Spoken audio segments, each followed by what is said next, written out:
Ceartă mare, oameni buni, între Anca Alexandrescu și Alexandra Păcuraru. Dacă ați uitat cine este Alexandra Păcuraru, haideți să vedem un videoclip și revenim imediat, oameni buni.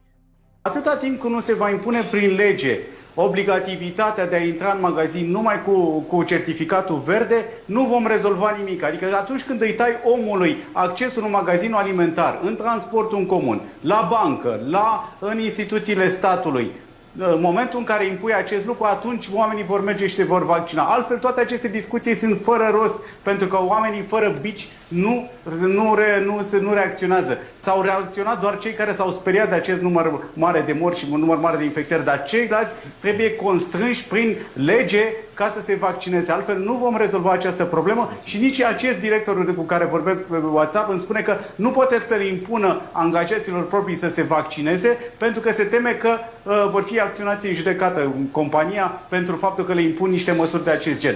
Dacă ar avea o legislație sau ar fi stare de urgență și niște măsuri concrete pe acest sens, s-ar putea ca lucrurile să se schimbe și într-adevăr să avem un val de vaccinări așa cum ne așteptăm. Sunt total de acord cu dumneavoastră. Bun. Băi, oameni buni, știți foarte bine, eu nu sunt fan Anca Alexandrescu. Dar așa, cu bune, cu rele, trage cu suveraniștii.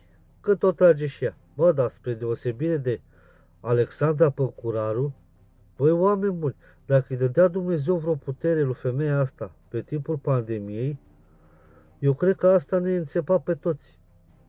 Asta ori ne lăsa să murim de foame în casă, ori ne înțepam. Și ea, prin niște scuze, pentru că și-a cerut scuze după ce s-a terminat pandemia, a început să facă pe suveranistă. Pe doamna Alexandra Păcuraru, am și o întrebare. Există posibilitatea ca cu pardonul să omori omul? Dumneavoastră chiar credeți în sinea dumneavoastră așa, ca femeie matură, că după ce ați făcut în pandemie, mai există gram de încredere în dumneavoastră?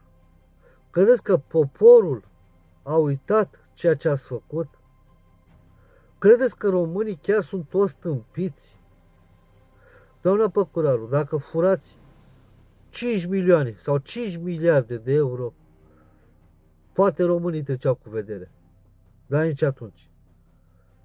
Dar să vreți, prin constrângere, să ne vaccinați părinții, frații, nepoții, copiii și să spuneți în gura mare, eu sunt total de acord.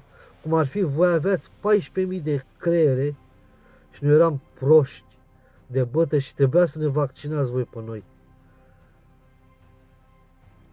Doamna Păcuraru, este corect ce ați făcut? Dacă vă pare rău ce ați făcut, dispăreți dracului din lumea publică și nu mai apăreți. Pur și simplu, dacă vă mustră conștiința, nu mai apăreți. Pentru că nu aveți cum să-L mințiți pe Dumnezeu că n-ați știut ceea ce risc au acele înțepături. Nu aveți cum să spuneți că nu știați. Dacă știa cea mai mare parte din popor, nu știați dumneavoastră între toți oamenii acolo după cortină? Sfatul meu este unul simplu. Retrăgeți-vă, aveți 5 copii de crescut. Dați-le toată dragostea de care au nevoie. Și lăsați dracu cariera. Că ați acceptat să vă închideți în timpul pandemiei. Știați că nu veți mai ieși același om din pandemie dacă veniți împotriva poporului. Dar ați riscat și ați pierdut.